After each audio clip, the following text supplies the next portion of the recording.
Time is fake, and this was not planned by any means. As you can see, I have not posted in roughly 4 months, probably 5 by the time I upload this. And let me just stress the fact that I have not forgotten about this channel whatsoever. I actually have a valid excuse. I just had no idea what I wanted to make a video about. I was clocking out of my day job and clocking right into a multiplayer game every night until I just got bored of everything. Now here and there I will have an idea for a video, but to be honest, they suck. Like I was binge watching those videos that'd be like, this is what 1500 hours of Helldivers 2 looks like. And I instantly thought I could do something like that, but I turned it right the fuck off. Had a couple shorts I could have posted, but honestly, I wasn't trying to do anything just for quick views, knowing my heart was not fully into it. But on the bright side, something good did come out of my time away. No, I have not made a video, but I still have been streaming, and one night, someone came into my chat and asked me a question that literally turned my life upside down. What was the last game you finished? Not a multiplayer game like Monster Hunter Wilds or It Takes Two, which technically are the last games I completed, but a solo game with a captivating story, skill trees, abilities, even hidden collectibles. And at that moment, I felt nothing but shame and disappointment because I could not answer that question to save my life. I was like, bro, wait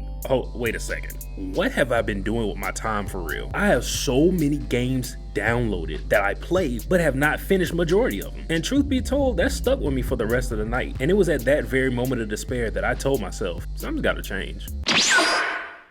About a month ago, as I'm scrolling on my PlayStation wish list, I noticed a game that was on sale that I actually had my eye on for a while, but I wasn't sure if I wanted to commit and purchase it. That game being Star Wars Outlaws, and it was on sale for 50% off. Now, being me, I'm tempted. This is a game that many people bash because it was broken, glitched out, buggy, you name it. And I was very skeptical because Ubisoft doesn't have the greatest track record when it comes to certain titles. But after watching some spoiler-free reviews, hearing they've made a game-changing update that actually made it worth playing, I said, what the heck? I bought the game, booted it up, and dropped it immediately. And no, it's actually not what you think. I went back and I noticed I had a good number of Star Wars games downloaded and stumbled across one that I did not finish, surprise, surprise, that being Jedi Survivor, or Star Wars Jedi Survivor. Now, these are two completely different games. Stories don't tie in at all, but I remembered that I made a great amount of progress in Survivor, 75% completion type progress. So why not finish the game and then start on something new? I don't even remember why I stopped playing. It wasn't that the game was bad or anything, I just stopped. So Outlaws got pushed to the back burner along with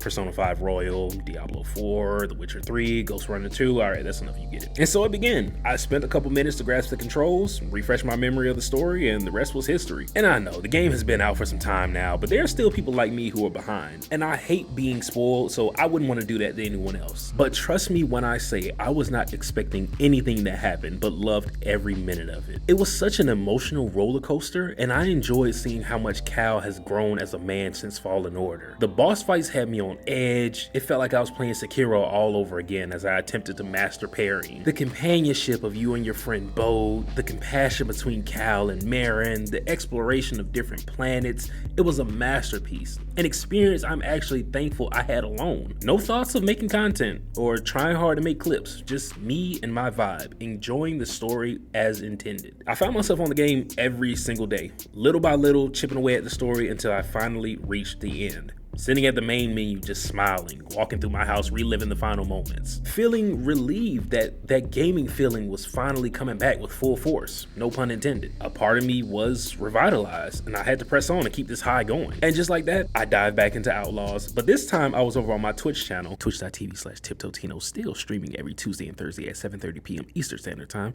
Now, I will say, I have not made a ton of progress just yet, but the 4 hours I put in have been nothing but fun for me. Coming off of Survivor with multiple lightsaber stances and cool force abilities straight into only having a blaster and using stealth half of the time was different, but nothing I couldn't endure. I'm enjoying the concept of the game. The main protagonist Kay is interesting to say the least. Han Solo is actually one of my favorite characters, so being a female version of my GOAT is a win in my book. Nyx, that's my dog for real. He does what all companions need to do: distract enemies while I sneak past, steal from them, and be adorable. I absolutely love him. Speaking of sneaking, say that 3 times fast. You would think I'm a stealth pro due to the fact that Metal Gear Solid is one of my favorite gaming franchises ever, and I have a strong affinity for studying high-level Splinter Cell gameplay, but no. Bro, I tried so many times and failed, so guns blazing just happened to be my go-to, unfortunately, but it's been working out. Also, as a side note, for those who are not familiar, they have a little mini game called Sabacc, which is a popular card game in the Star Wars universe, and normally I would skip these types of games, kind of like Gwent in The Witcher 3.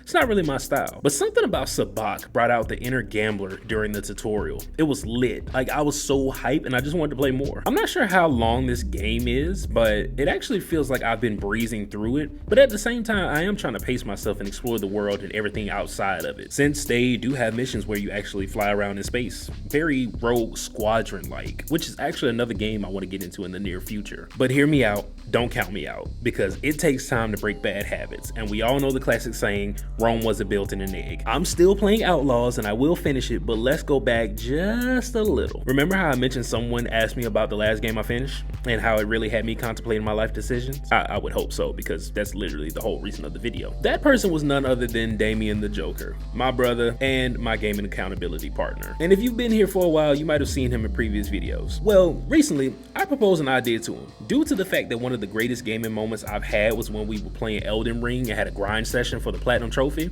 I thought, hey, why don't we do that again? But this time, let's do it with Lies of P. Now, mind you, this was before the freaking game went free to download for PlayStation Plus members, which actually pissed me off a little bit, but it's all good because we got the base game plus DLC for less than $70. And granted, this nigga done already left me behind and beat the game, but it's all right. It's cool because I'm having a blast with the slow and steady route. I've never known the story of Pinocchio, so all of this is a fresh and new experience for me. Yes, I could have held off and finished Outlaws first because I did put some hours into it already, but man, it's just something about this game. I've always been a Souls fan, so most of the games that are similar to it will have my attention, and the combat was just so smooth and the enemies are intriguing. It's a fun challenge trying to learn patterns of the bosses and perfect parry their moves, and funny enough, the same strats that I was using in Jedi Survivor are carrying over to this game. The environment is so dark and mysterious, it actually trips me out how I can barely tell who I can really trust when I meet new people. It's exciting, it's refreshing. Some may say it's overwhelming to bounce between multiple games like this, but truth be told, this is kind of my sweet spot. I find myself walking around in most areas rather than dashing as fast as possible like I used to, and I want to check every corner,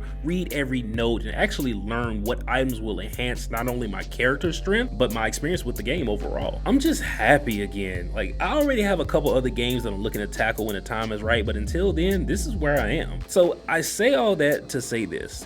I think I'm back in my groove. I just had to take my own advice, y'all. Just be okay with stepping away and recoup, and now I feel better than ever. But anyway, if you made it this far in the video, I just want to say thanks for watching. Whether you're new or a returning viewer, you're all appreciated. And if you enjoyed what you've seen, be sure to drop a like on the video and also sub to the channel if you haven't already. With that being said, I'll catch y'all on the next one.